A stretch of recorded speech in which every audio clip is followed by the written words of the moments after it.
Hello, everybody. Hello, hello, hello. Hello. What's going on? Anybody here got tickets? Yeah. But I'm just curious. By show of hands, how many people have traffic tickets? Everybody? Parking tickets? Parking tickets. Well, Omar is right, except for the part that I'm not business minded. I am too. That's why I do it. But take it up one more. Let's sit there for a second. Just a little brief thing about me. Some people may have heard of sovereignty. Some people may have not. But just a little briefing. I practiced sovereignty for years. For people that know what it is, you know what I'm talking about. But sovereignty is a way of, it's not being defiant of the government, but it's making the government stand up to what they said they're going to do for you, as far as constitutional laws and rights that you're supposed to have. And through that process, like he said, I was kind of a rebel, and I've always been that way. If you tell me something is this, I'm going to find out, make sure of that. That's just the way I operate. But being sovereign, I kind of found out that all these laws that we were told as children and growing up, even through adulthood, was a lie. And I figured out that through that process, I went down the hard road. Sovereignty is a hard road because you got to give everything back the government gave you. You can't have a birth certificate. You can't have a driver's license. You can't have none of these they gave you in order to be sovereign, to be really sovereign. And going through that process, you're going to go through some stuff because living in this system, you got to have a license to get a bank account. You can't get on a train, or a plane to go somewhere. You can't travel. So you're going to live like a secluded life if you want to be that way. Only way to be sovereign is to be rich. That's it. Because if you're rich, Jay-Z is not worried about a plane. He can fly where he wants to go. That's sovereignty. So I figured out in that process that, and then learning the laws through that process, that they're never going to tell me I'm a slave. They're never going to look me face to face or eye to eye and say, you are my slave and you're going to bow down and do what I want to do. This is not 1845. I'm not on a plantation. So they're not going to make me do what they want me to do. It's up for me to stand up and buck back against you, and as a man face off, and whoever best man wins. That's what it boiled down to me. So now, once you learn the laws, then you can do that. If you don't know the laws, then you might as well go back on the plantation. It's that simple.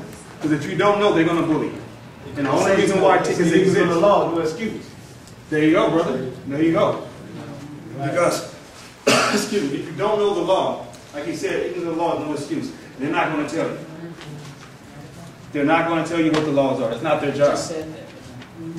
But the good thing is the library is everywhere. I got all my education from USC, and I didn't pay a tuition fee. The library over there at USC, I spent a lot of time in that library. Fishing out things and finding out things, and people telling me this, and this leads to that, and that leads to this.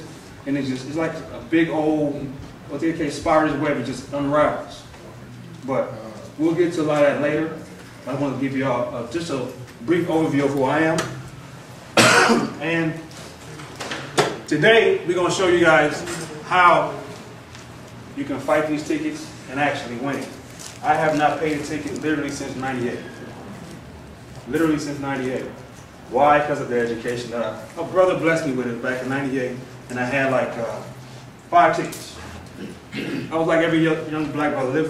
I grew up right on 36th and Western. So, like everybody else, I got tickets, and the only reason they went into warrants and failures to appear because I was scared. Everybody's scared. You don't know what the judge is going to do. You don't know how much he's going to charge you for that ticket. So you just don't go, especially when you're young, because you don't know what to do. And it turns into a warrant. But luckily, I ran into a friend of mine I went to college with. And he turned me on to another brother that was, he called me a book. This dude is like an encyclopedia of knowledge. He can just spit things off the top of his head, just one question. But he told me about this guy. I went to go see him. I told you I'm a rebel. I questioned everything. I went over his house. He had a wall about this big, this long, and it was all full of books. And I would ask him questions, and he would just go grab a book, read that. Oh, read that. Dang. And I kept reading. Okay, this dude is on it. So I actually tried what he gave me, which is what I prepared here for you guys. You'll see it later. All the documents are in here. But he gave me a lot of these documents here, and I filed 2 of them first. I wanted to test it out. And I admit I was scared still, because you're going to be scared if you never did it before. You know what I mean? You're scared you can go to jail or whatever they're going to do to you. But because you never did it before, you're going to have that little fear.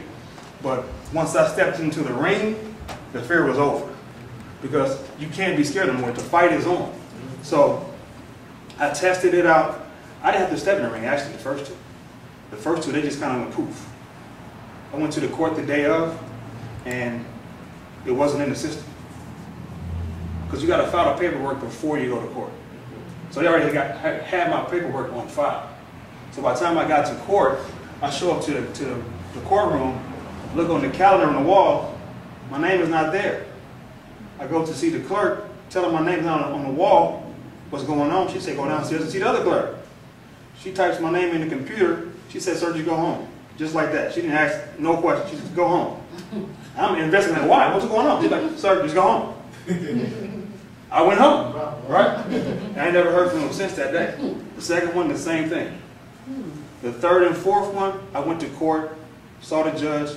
He tells me to come back in 10 days. I come back in 10 days, ticket dismissed, go home. Wow. That's simple. But the reason why he made me come back in 10 days is because he don't want me to speak. He don't want me to talk. Imagine this is court. I'm in front of the judge. And I'm telling him what I know. All of y'all listening. So if I educate the whole crowd, everybody's like, hey, how you do that, bro? And you're going to tell them, say, make you be quiet. And then send me home and come back in 10 days, he ain't going to even talk to me. He's going to call my name, a bunch of other names. Everybody's name I just called, go home, ticket dismissed. I never get a chance to go back up again. You see the game? Yes. So we're going to get into it, how it works now. Enough of me talking about me. Let's see the truth. So you ready? Go up. Now, disclosure. I'm not a lawyer. Nor do I want to be a lawyer, or am I a lawyer? That's the reason why. I'll show you that later on. Therefore, we cannot represent anyone on any legal fashion or any legal arena. I only provide information that I've studied.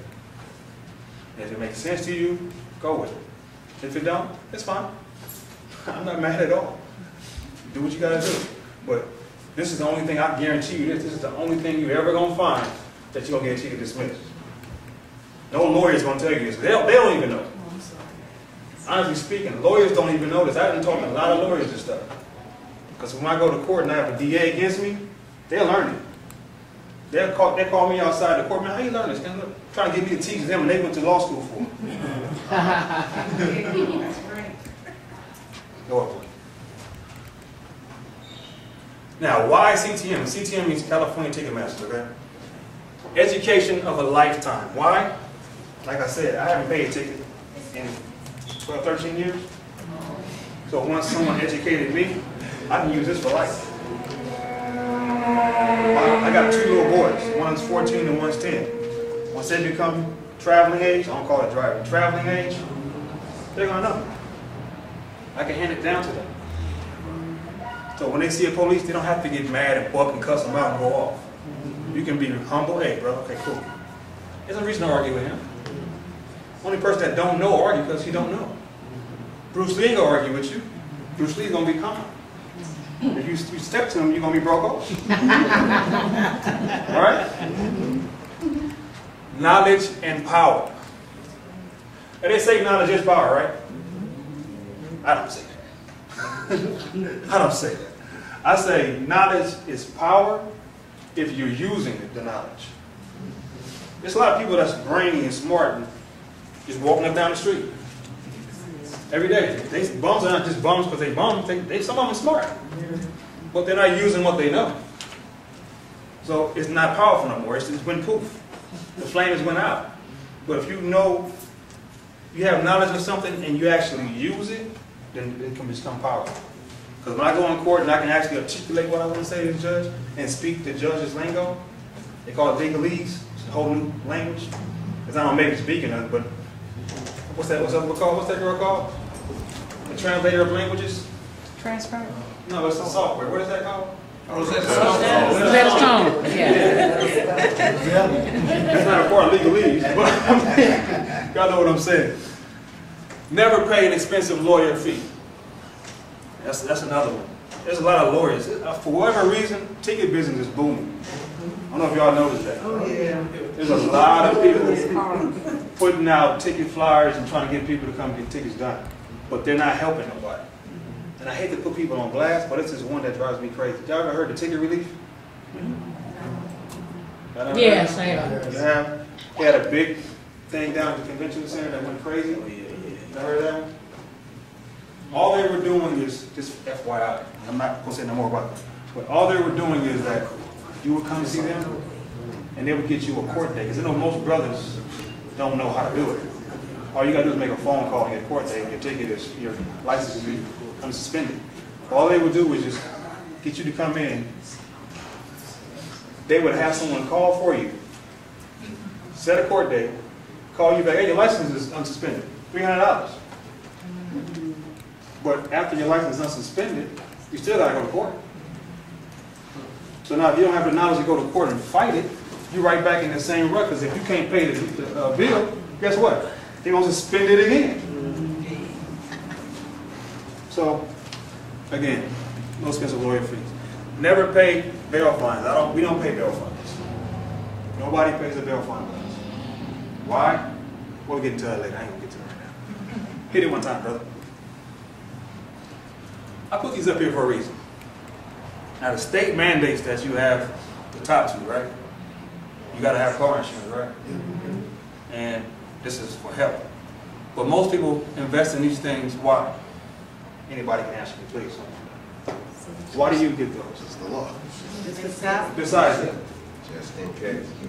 That's a good one. I like that. Just in case. But it didn't work in Katrina, did it? No. I'm just saying. Did it work in Katrina?